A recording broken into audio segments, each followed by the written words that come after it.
everybody. It's Ron and Hope Unfiltered.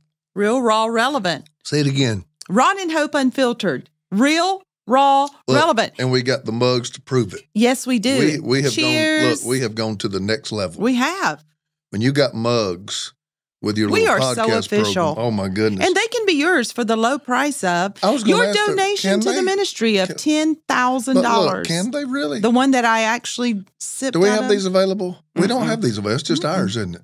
Well, maybe we might need to make this really exclusive. Oh, that's why I said $10,000, Ron. And it's tax deductible. You made it very, very exclusive. Tax deductible. If y'all need a tax write-off, well, you won't get a mug. You can just sow into the ministry. You know what? Are we recuperated yet from the max out?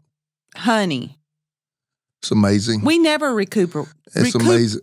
Recuperated. I was the one almost who messed. Look, I can't even talk. I'm not recuperated. Okay, Hope just made up her word. You always do that to me. I did. She has a word she made up. That's karma, The fact is, it comes back around. The Bible says if you sow it, then what will happen? Yep, it'll come back and reap it. But the fact is, we had just an amazing time. For those of you who don't know, you only know us by our podcast. Hope and I do pastor on both coasts. Feel so fortunate and blessed to be able to do that. Amazing, amazing people called Redemption. It is. And but we also have a ministerial fellowship, and over the years, we've just had a lot of dynamics added to our life. And one time a year, we get to bring all those pastors and leaders in, and we just finished that up last week on the East Coast. We might throw it back to the West Coast. Yeah, that's right, 2 weeks ago.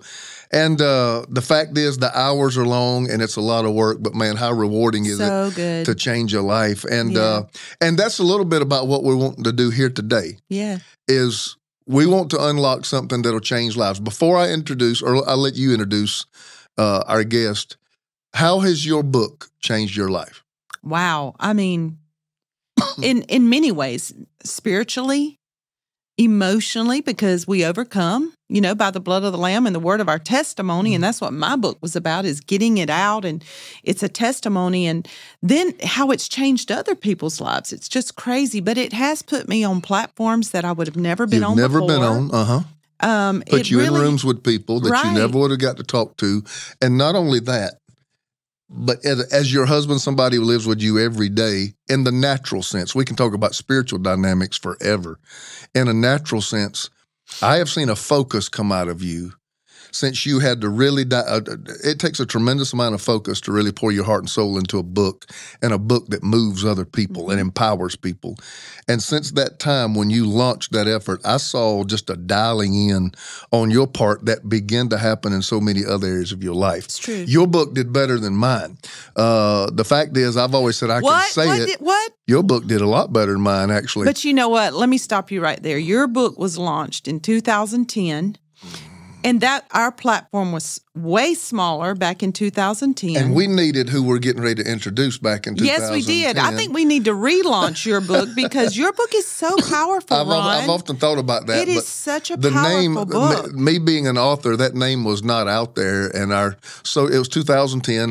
You only had Facebook 2 years. I was only one. And it's called, people may not know, listening, it's called The Necessity of an Enemy. And I think at that time I had 10,000 Facebook followers, and now I got 1.6 million. Yeah, so I've often thought about a relaunch because the book does have a powerful message. But the fact is, that book, even in its infancy, took me to places that I'd never been. Yours has done the same thing. Yeah. And Hope's going to introduce our guest, and I want to say one thing before he starts talking. Okay. Because we have something that happens to us all the time, and I want to encourage those people with what they're getting ready to hear. Go ahead and tell them who our guest is.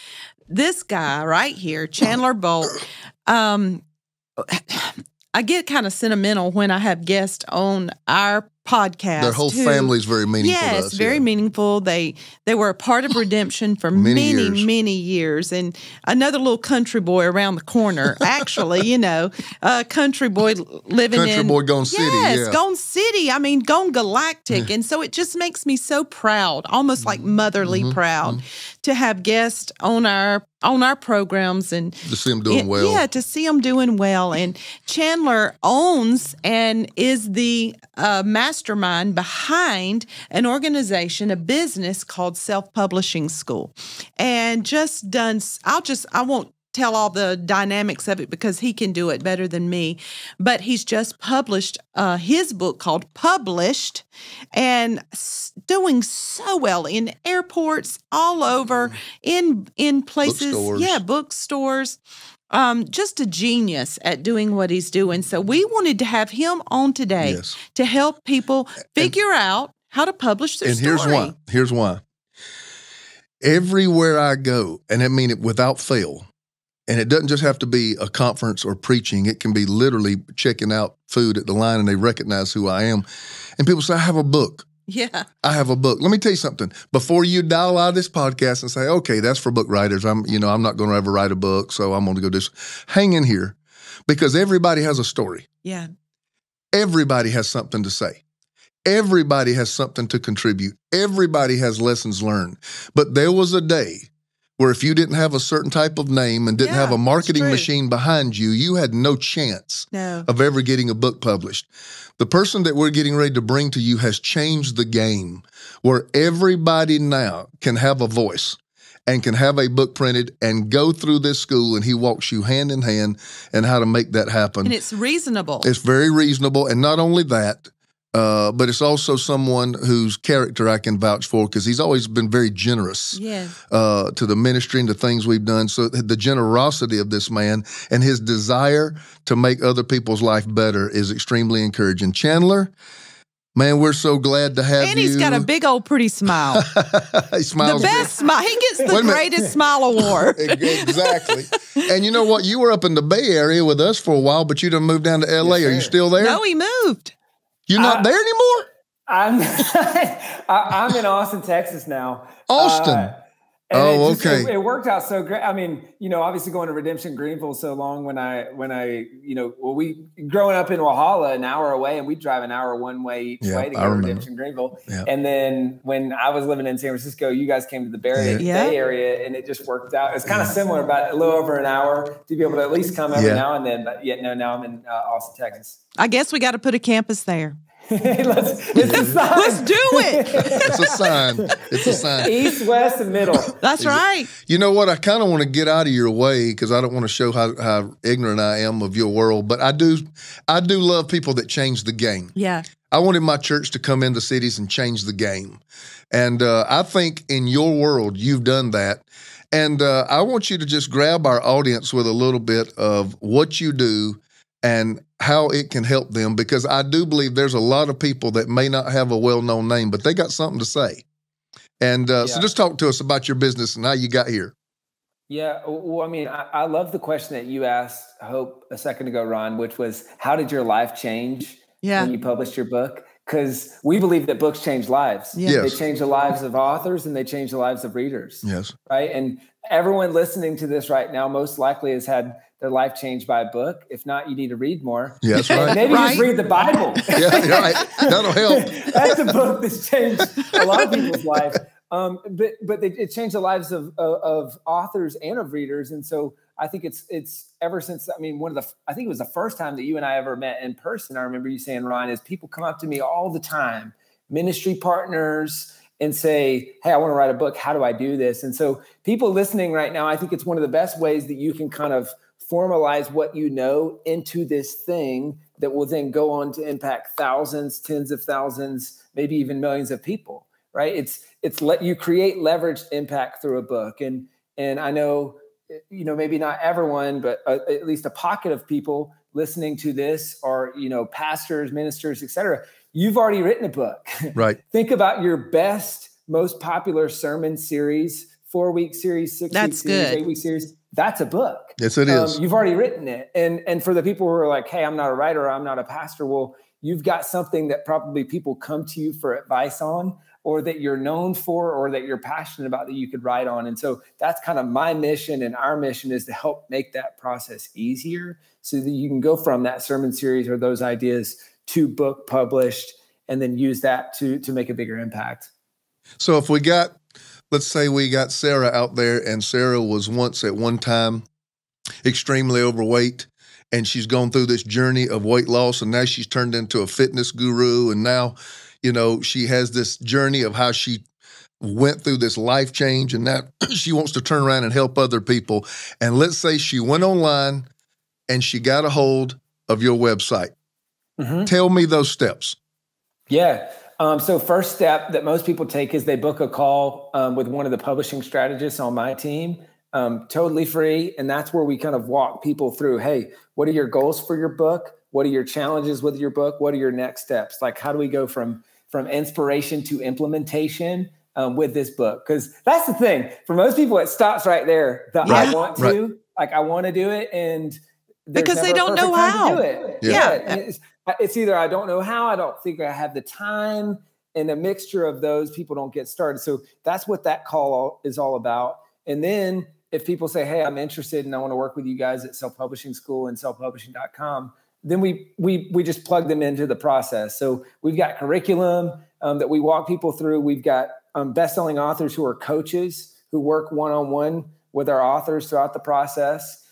We help them get the book written and get ready to publish. And then as of recently, one of the big things that we do is now kind of that final mile of the publishing process, which is a big pain. The cover, the getting it ready to publish, the ISBN, the formatting, like all these things to make it feel like a traditionally published book, even though it's self-published and you get to keep 100% of the royalties, which is a big benefit. That's huge.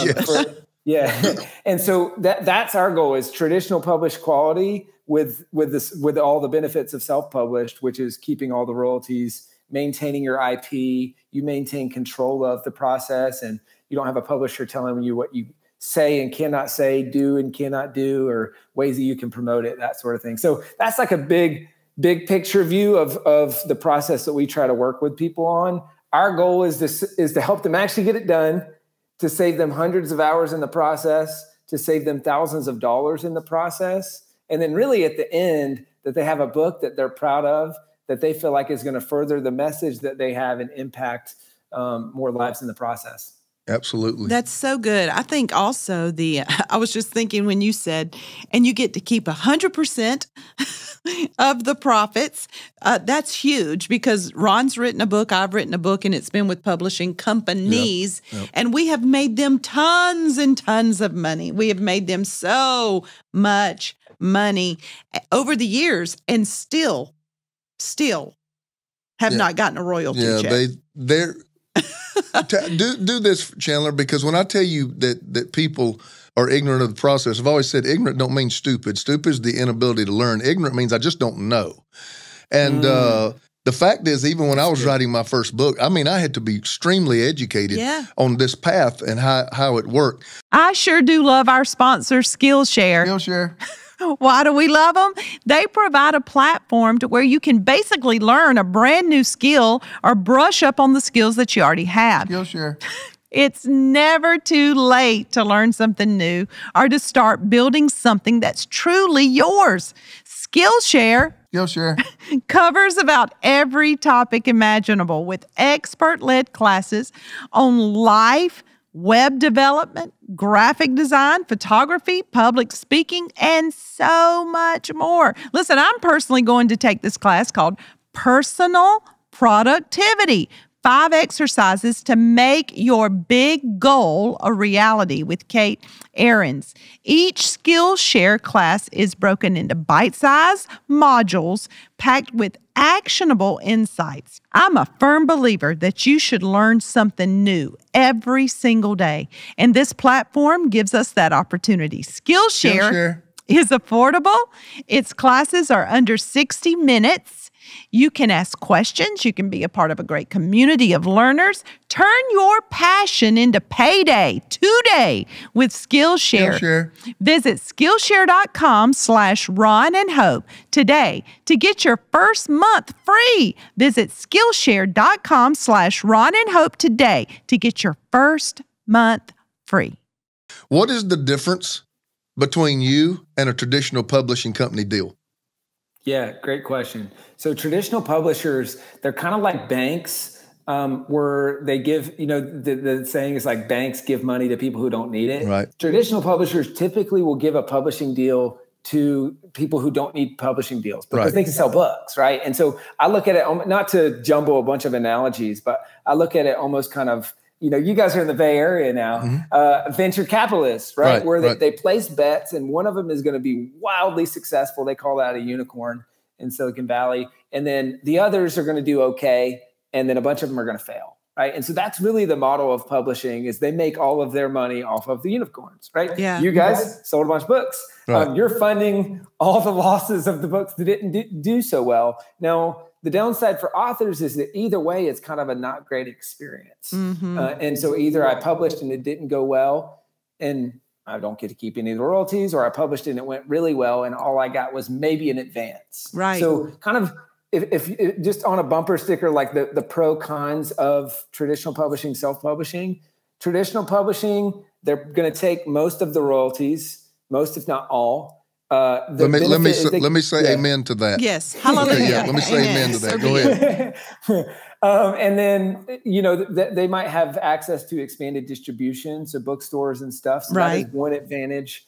And then you might get a big advance. Now, if you can get a big advance, sometimes it's worth it. 99.9% of people, it makes more sense to self-publish, because long term you'll keep the royalties. You're gonna have to do a little bit more work. It's kind of a more entrepreneurial version of publishing a book, but that's where we've tried to make that process simpler, where you don't have to turn into a project manager and a book cover designer and inform all that stuff. So that's kind of the big picture differences. We don't keep any of the royalties. We do the services that help make the book better and then help coach people through the process. But that's kind of the main differences between us and the traditional publishing company. Because I will tell you, I'm grateful for the experience, but my experience was not a great one. In fact, I was somewhat disappointed because it does seem like once the book was there, it just kind of dropped off a cliff. Yeah. It really did. There were some real gaps in my process that I thought would be somewhat more efficient. Having said that, I don't think your listeners maybe know keeping 100% of the royalties, because when you do get, especially your first book deal, it's almost like selling your soul. Yeah. You get the crumbs off the table, even though you wrote the book and it's your stuff. You're paying them for all the machinery that they bring to the to your book. And I just want to know, what is does your company actually do the implementing of this into the bookstores and the Amazons, or is that something where their entrepreneurial spirit and your coaching has to take over? Yeah, it's a little bit of both. So we help unlock international distribution digitally and online. We don't do the in-store bookstores because, the fact of the matter is that's still pretty much it's an antiquated industry with a lot of gatekeepers. Yeah. It's kind of like, my brother on the music industry side of things with record labels and stuff like that. But we help unlock a lot of distribution. Now, 70% of all books sold are sold through Amazon and online retailers. That's so true. So that's where the majority of book sales are happening anyway. But we help with a lot of the more online distribution. But the difference on kind of like we were just, I guess, backtracking a little bit, or actually I'll say this, like no matter what, and I think this is a big misconception, is that as the author, you are responsible for marketing the book. Yeah. Now, we teach that a lot, and we've got a lot of things that work and all that, but whether you're traditionally published or self-published, I think this expectation isn't often set well, because a lot of people think, publishing through a publisher, they're going to market the book. The publisher's not going to market the book. No, they don't. Nope. In fact, the first meeting, you probably have been through this, they're going to ask you, what's your plan? Yeah. To market the book. And so, but either way, so I think that's important for authors to know, is that you've got to get behind the book. And if you feel like you've created something that is valuable, that will help people, well, then you should. Right. And it's not just a flash of the pen 1 week. Hey, I put out a book, now drop it like it's hot and go on to the next thing. It's okay. This is something that I truly want to keep putting momentum behind so that it gets in the hands of as many readers as possible. Yeah, you do. You have to. You're going to have to jump in here because I got a lot of questions. Go. What? I've always said that disappointment is the childhood of false expectations. What is a reasonable expectation for a totally and completely unknown publisher who has a book, walks through your coaching school, finishes the project, And they grinding, and they're doing everything they can with what they have available, the tools at their disposal to market it. What is a reasonable expectation? Because I do sense there've been people that handed me their book and like, if you can get this in so and so's hand, it'd make me rich. No. And the fact is, Hope and I have spent our whole life building a pretty decent platform, and neither one of our books made us rich. We're grateful for them. They did well. Hope's did really well. But just set an expectation so they won't be sorely disappointed. I think you're in the industry every day. You know what that expectation should be. Yeah, that's a great question, which shout out Hope knocking on the door of 500 reviews on the book on Amazon. Yes, that's right. Come on now. So there's two ends of the spectrum. The average self-published book sells less than 100 copies. That's not great. Okay, yeah. That's your mom, your grandma, and your family.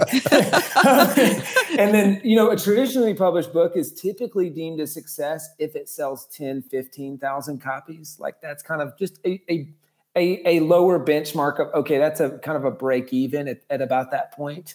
On average with us, we don't have a lot of hard numbers, but I'd say if you sell a couple thousand copies, like that's a solid first book with no audience. Now, that's where this varies wildly. I mean, we just got somebody was just posting in our internal company. We had someone who sold over 10,000 copies of fiction books, which are a lot harder to sell in the last year, and 1 million page reads, working with our fiction side of the business, right? And so it varies wildly. And we've had people sell tens of thousands of copies, and we've had people sell a few hundred copies and not care. Because they don't care about selling copies of the book. They just want to get it in the hands of their family. And so I think that's where it really depends. I think it's a win for everybody's win's different. I just think some people just want to get it off of their heart and to feel accomplished that, man, I did this. Look, I published this book. Other people's win might be, I broke even. I joined your self-publishing school. It cost X amount of dollars. I sold enough to break even. And somebody else's win might be, wow, somebody picked this up and it's hugely successful financially. So I think everybody's win is different, but I think the general public really just want a way to say, how can I publish I've published my own, my own book. I have this copy here. What is the dynamic, pardon me, what is the dynamic, Chandler, behind that unknown that just strikes gold? Well, they just, I'm thinking about like the Harry Potter lady. Yeah. An unknown. Or the Twilight. Yeah, the Twilight. The unknowns, woman's fighting depression, had a horrible life, and just started pinning down these stories. Yeah. And then she could buy an island. I mean, it's what are some of the dynamic? How did that get in somebody's head? What goes from an unknown to explosion? What is that? I think there's two components. There's the book and then there's the author, right? And I'll start with the book side of things and go into what the author does. I talk about the 4 P's of a best-selling book: person, pain, promise, price. And from what I've seen is they just nail those. So person, who is the person that you're writing this book for? And very specific. So if you're listening to this right now, you've got this book idea, I want you to think about one person in your life who needs this book, and then write that book specifically to them. And when you write it specifically to them, there will be a bunch of other people just like them. That's good. Oh my gosh, that is so good. That's good. Right? And then the pain, what's the pain that they have that they know that they have? Right? And I think you did a great job, Hope, in your book. Which is, let's see, this is the most beautiful disaster, right? Yeah. How God makes out of our mistakes. Yeah. And so immediately, how God makes miracles out of our mistakes, I can connect that and personalize it for me. There's a mistake that I've made that I know that I've made that this book might be able to help me with, right? So that's the pain that I have that I know that I have. And then what's the promise that I'm making with this book? And then the price point that makes sense. So the books that really do well, they nail that. Now, on the fiction side of things, like you mentioned a couple of fiction authors, the promise is entertainment. Right. And it's filling a gap. And, nonfiction is kind of a baseball analogy. It's way easier to hit doubles and singles and even triples. Mm-hmm. And then fiction, the authors that make the most money write fiction, but it's grand slam or 100 strikeouts. Yeah. It's like it's way harder to do decent in fiction, but then if you do well, you do super well. So that's kind of genre differences. But I think really nailing the book side, and then there's just the author side, which is what I call the 1-year launch. It's committing to marketing that book long term, and that's where I think you've got a little bit of an unfair advantage with running a church, but I would lean into that with your next book. Is I've just seen so many different pastors do such an awesome job. Is you've got a sermon series that connects to the book. Maybe there's even, I feel like Mike Todd, I think when he released his relationship goals book, did a devotional and did a relationship kind of, and the book was interwoven and all that. And so it's like almost providing a curriculum alongside this sermon series, which, I mean, it just moves a ton of books. Yeah. So it's very beneficial from the book side of things. It's very beneficial from getting people in your church to implement. It's like Zig Ziglar always says, if somebody comes to I can't change someone's life through a talk, through a 45-minute talk, but if they go up to my talk and they buy the books and the tapes and that sort of thing, then I can create a truly lasting impact. That's kind of how I see that piece. What about just a practical? We were talking about Ron relaunching his book. How does that work? How do you do that? How does that even work? Yeah, I love that idea. I taught in Published, which is my new book. I've got a whole chapter about relaunches. I'm trying to flip through it real quick because there's a few different types of relaunches. So a lot of times the first edition of the book, it might do great, it might do not so great, but either way, I think just about everyone should relaunch their book. And a relaunch is really just a specific promotion period around your book. You could go as far as like, this is the second edition of the first book, right? And so I did a relaunch, but I launched a second edition, which you could totally do. It could be updated and revised. You could do new cover, new title. You could even, I'm just looking here. You could even, some people will launch an additional format and use that as an excuse to relaunch. Like, let's say if you didn't have an audiobook or something, or a paperback or something like that. But so there's a bunch of ways to do it. I think I would definitely do it. The only thing that can be a little bit tricky sometimes is if you've published the first edition through a publisher. Yeah. And we did. Like, we did. Random House. And then maybe, I forget the Hachette. But I think Faith Words was maybe the imprint. And so sometimes that can be a little bit tricky, like doing it out. You might have to just do a new book or negotiate a new deal with that publisher. Yeah. So that's the only thing that could be just a little bit tricky. Yeah. And because, I mean, especially being a pastor, any pastors listening, any life coach, the longer you live, the more you learn, the more you know.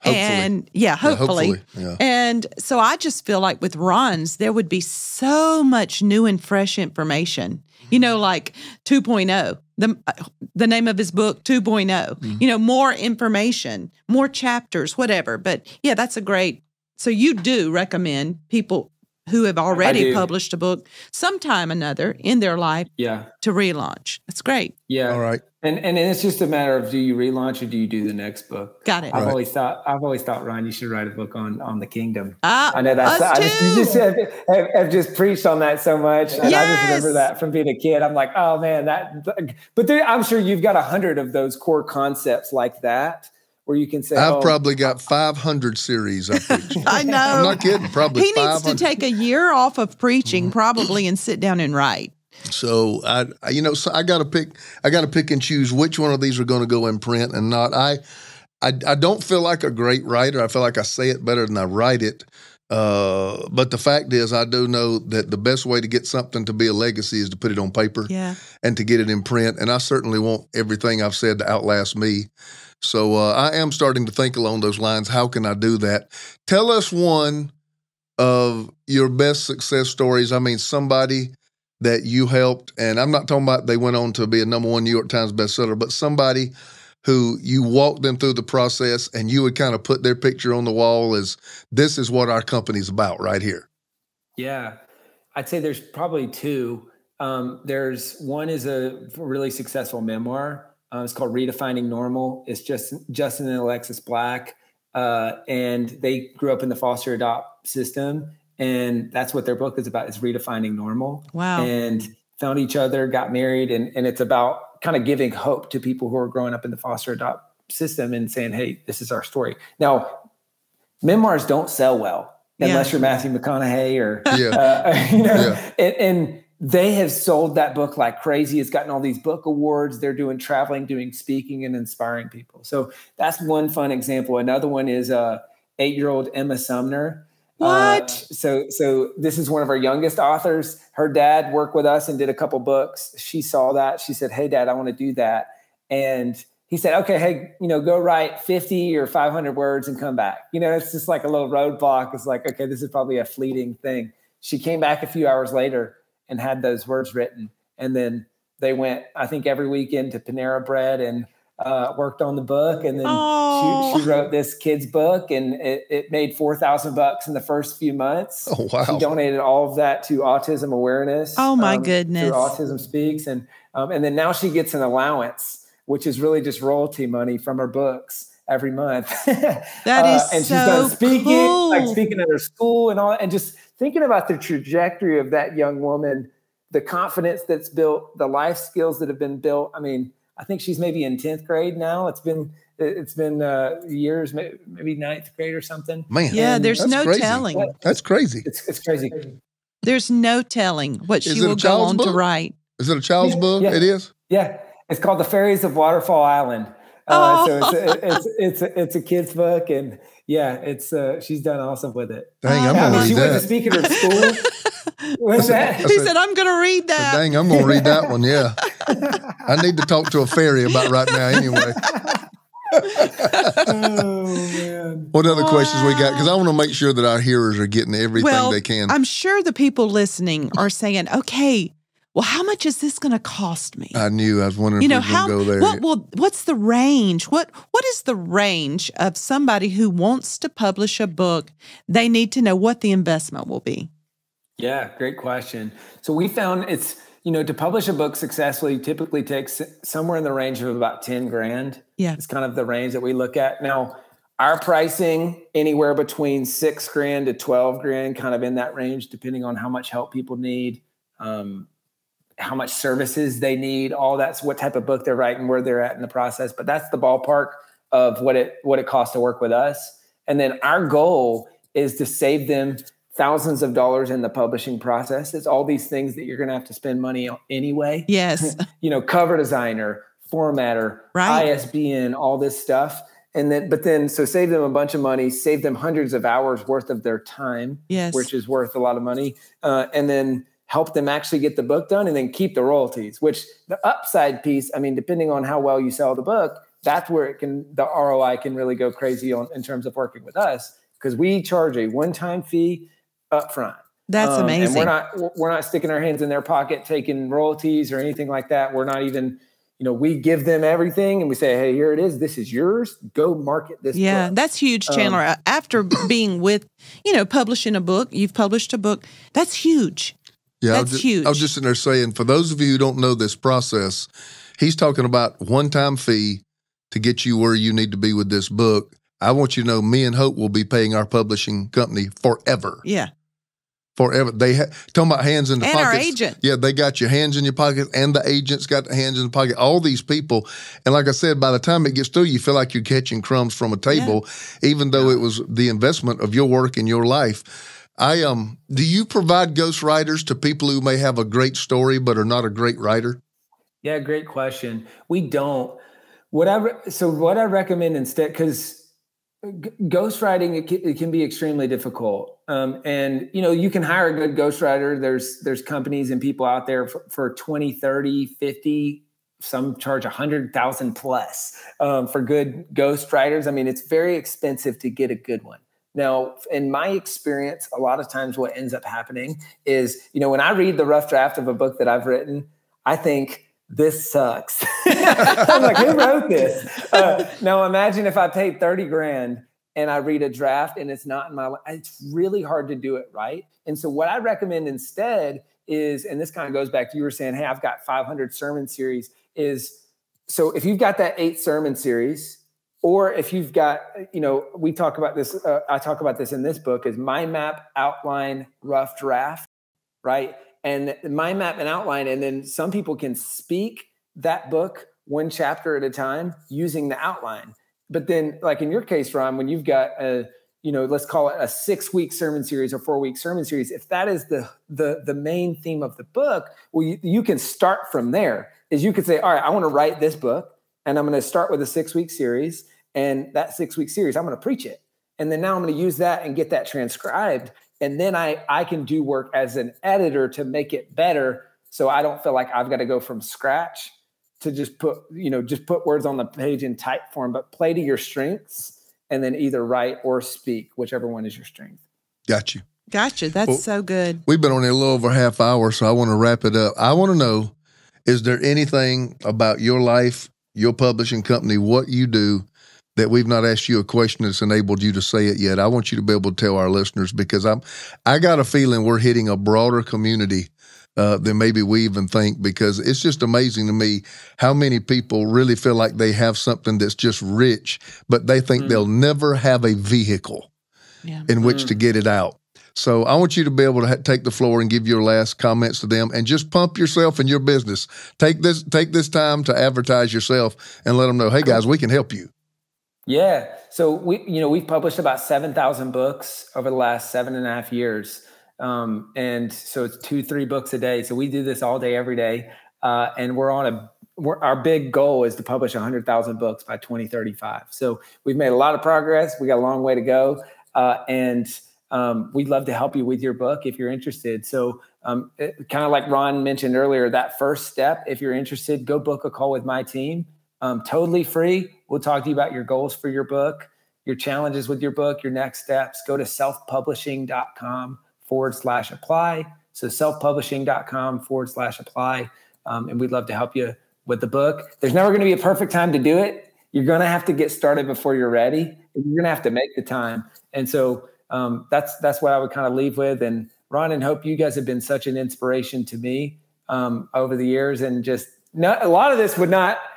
I feel like I'm a better speaker and a better CEO and leader, and because of the lessons that I learned inside Redemption over the years, and then from afar since then. And so you guys have just been such a huge blessing to me. And yeah, I mean, when we publish books, that's why I'm always like, hey, we're donating back to Redemption. Yes, you are. And a bunch of other churches. You've been very generous.